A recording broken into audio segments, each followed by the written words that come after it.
The Schweiger Ranch, of course, has been here for a lot longer than Lone Tree has, almost 100 years longer. It's a part of the state of Colorado's history, certainly a part of Douglas County's ranching and farming history, and now it's part of Lone Tree's history. What we are doing is working in partnership with the City of Lone Tree about the future of the ranch.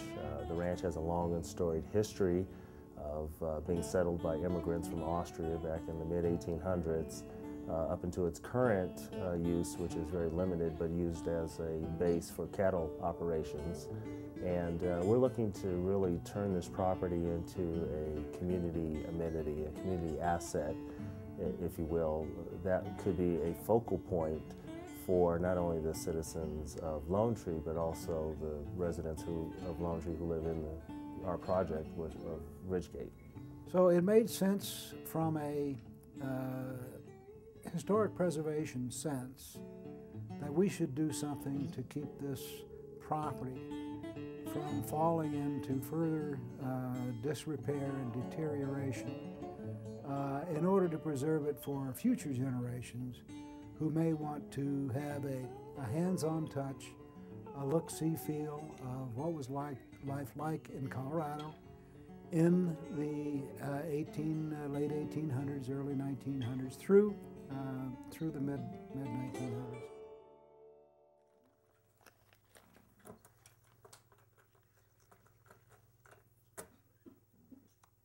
My father came in 1879 to America. Well, he came earlier than 1879, but he landed on that particular land there in 1879. He came from Austria, you see. He was in Austria, and he worked around a year or so in the East and get a little money. Those people never have any money.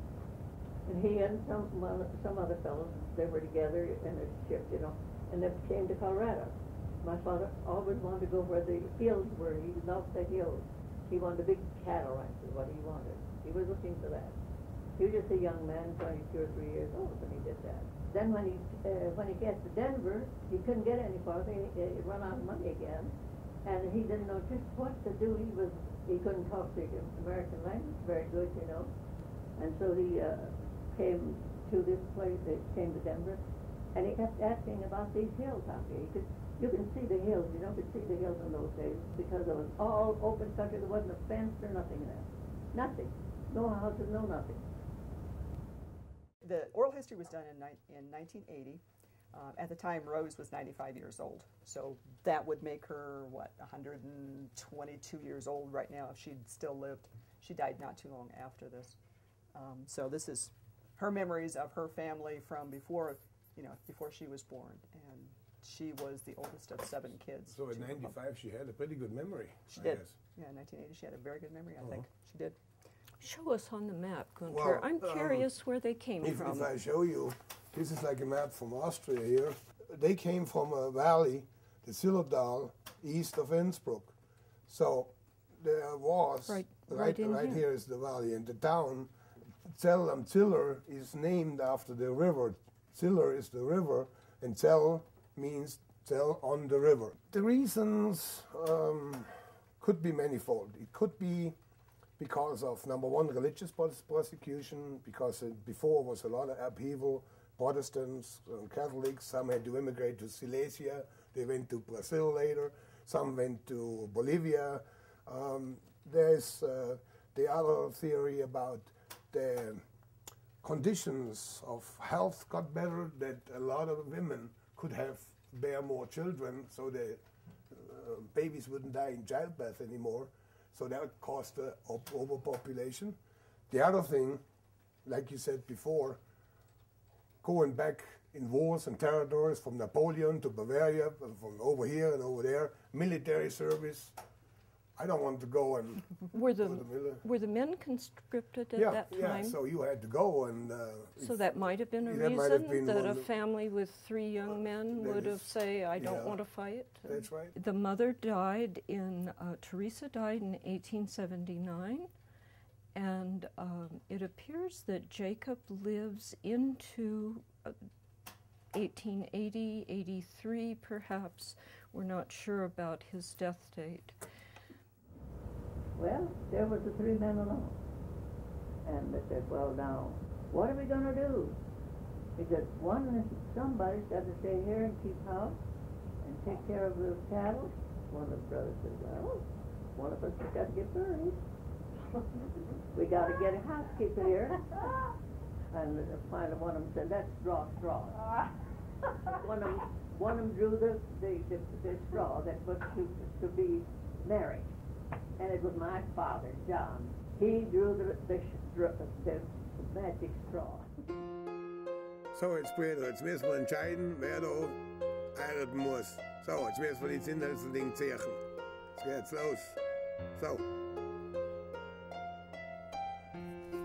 Oh je, ich hab's kürzeste gezogen. Ich muss jetzt heiraten. In 1885, it is documented that John marries the niece of George Engel.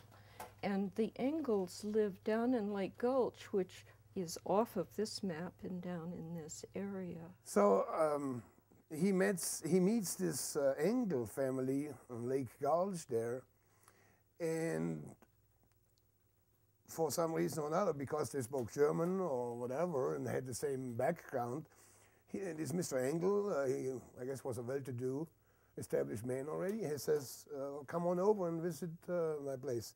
Because what those 3 bachelors had to figure out was that they needed somebody to keep the household and to cook and do all this other nice work, what they expected women to do, and it must have been their old upbringing. So Mr. Engel invites him, and Mr. John Schweiger shows up there every Sunday for about 3 or 4 months, because he's got like 6 women there. And from one of those 6, there's a real shy one, but this is the stubbornness of Mr. John Schweiger. That's where he's got his eye on. He could have had all the other 5, but no, he didn't want them. He wanted the shy one. So he came, he rode up there 2 or 3 Sundays, and he looked at those girls, and finally he spotted one. And it was my mother, Pamela. She was the last one of the ones that came. She was a timid little thing, and she was afraid of people almost. Well, he says, how am I going to get near her? He says, I can't get her in the room alone. If I come in the room, she's in there, she scoots out. She goes out. If I go in the kitchen where she's working, then she's got something to do someplace else. Mrs. Engel said, well, she said, I'll tell you what I'll do. I'll talk to her about it. She said she's very shy. Well, in those days, whenever the elderly people said anything to the younger ones, they did it, or else. There was one thing, there was always this strict discipline of you do not talk back, Right, okay. you obey, and if you have a big family, you had to do chores. And whether you like it or not, it had to be done, otherwise you get a little spank. Yeah, or and that's something, exactly what Rose is talking about. And this was the tradition. In 1890s, we see on the map that John is filing for a homestead, and we see Joseph filing for a homestead, and we see other land transactions by the 3 sons of Jacob Sr. That tells us they are now down in Douglas County actively establishing their homes here. Rose's brothers, Joseph and Max and George. There's John Jr. and Max are the ones that keep the ranching going, because John Sr. had a stroke and a heart attack, and so in 1925 he's out of the picture. He dies in 25. So the boys keep the ranch going, and it eventually ended up being, we're thinking about 3,200 acres that they purchased. They had all of these areas in black. One of the younger brothers George had a gas station in Castle Rock. So the family is very involved in the county in a variety of ways. Right. Some in the ranching, some in the gas station, and some in the real estate and insurance business. We had the opportunity to meet several of the family members at a designation ceremony in September of '04, where this property actually received a historic designation from Douglas County, which we were very pleased to receive as a historically significant landmark in Douglas County, and the only significant historic landmark in the city of Lone Tree altogether. We've been contemplating the reuse of this site for some time now, over the last several years, trying to determine what the best use for the site is. To that end, we've had a few charrettes with some of the local residents. We've also had students from the University of Colorado in Denver, architectural students, actually go into the property as part of their studio or class projects, come up with some ideas and suggestions about use and how the property will be used in the future. So that is what we've done historically, as well as perform some emergency stabilization on some of the key buildings, such as the barn. We're very fortunate that the structures on the property, about 105 years old today, are still intact, still standing, and within this area of Douglas County, it is the last remaining historic property intact.